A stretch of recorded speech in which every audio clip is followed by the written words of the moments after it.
Salam jumpa kepada peserta pembelajaran. Semoga kita semua selalu sehat dan sejahtera. Akhir-akhir ini sudah semakin banyak para pengusaha ultramikro, antara lain tukang bakso, ibu-ibu pemilik warung, tukang jamu, tukang jual gorengan yang menerima bantuan dari pemerintah. Bantuan tersebut tidak mengharuskan para pengusaha ini untuk memberikan jaminan atas diterimanya pinjaman tersebut. Pemerintah melakukan hal ini dalam rangka menjawab keluhan dari masyarakat yang sudah berusaha, tapi sukar mendapatkan pinjaman karena berbagai syarat administrasi yang sulit dipenuhi, terutama karena tidak mempunyai sesuatu yang dapat dijadikan jaminan.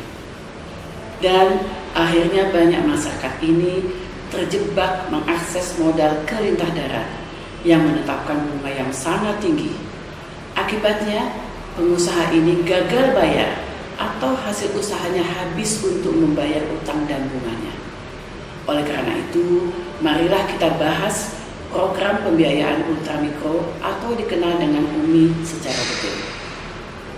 Pembiayaan UMI merupakan program fasilitas pembiayaan kepada usaha ultramikro, baik dalam bentuk kredit konvensional maupun pembiayaan berdasarkan prinsip syariah, dengan nilai pembiayaan paling banyak Rp10 juta per individu.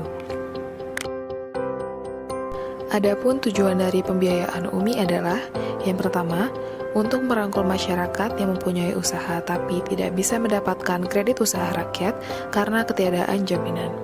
Yang kedua, menyediakan fasilitas pembiayaan yang mudah dan cepat. Dan yang ketiga, meningkatkan jumlah wirausaha yang terfasilitasi oleh pemerintah termasuk wirausaha baru. Peran Pusat Investasi Pemerintah atau PIP.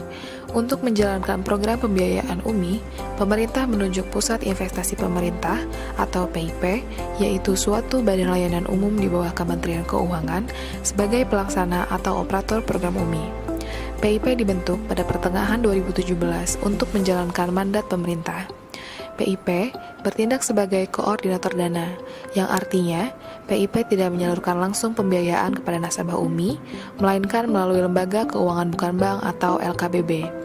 PIP berperan sebagai fasilitator bagi penyalur, kementerian, maupun pemerintah daerah atau pihak lainnya, dan juga sebagai pendorong bagi lembaga-lembaga penyalur. Sumber dana awal dari PIP adalah dari APBN. Di tahun-tahun berikutnya, diharapkan bahwa APBN semakin mengecil. Skema pembiayaan UMI. Pembiayaan UMI dimulai dari Pusat Investasi Pemerintah menyalurkan dana melalui Lembaga Keuangan Bukan Bank atau LKBB. LKBB tersebut adalah PT Pegadaian, PT Permodalan Nasional Madani atau PNM, dan PT Bahana. Terdapat dua kelompok penerima UMI. Yang pertama, individu yang melakukan pinjaman melalui PT Pegadaian dan PT PNM, dan yang kedua, anggota koperasi atau lembaga keuangan lainnya yang melakukan pinjaman ke PT Bahana dengan melalui koperasi, di mana individu tersebut menjadi anggotanya. Skema pembiayaan melalui PT Pegadaian dan PT PNM. Individu yang melakukan pinjaman melalui PT Pegadaian dan PT PNM dapat mengajukan pinjaman ke PT Pegadaian atau PT PNM melalui kemitraan LKM.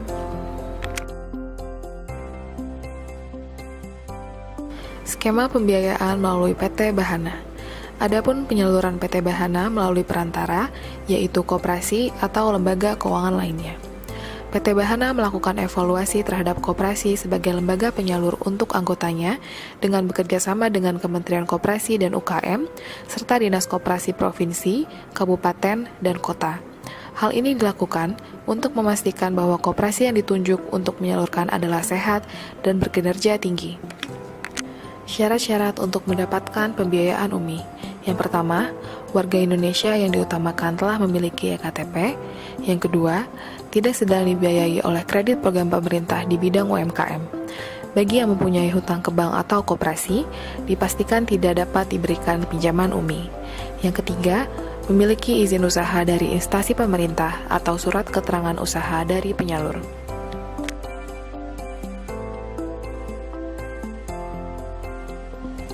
Demikianlah Dapat disimpulkan bahwa program UBI ini sangat penting, terutama dalam mengentaskan kemiskinan dan memberikan pembelajaran kepada masyarakat bahwa masyarakat dapat maju dalam perekonomian asal ada kemauan dan kemampuan.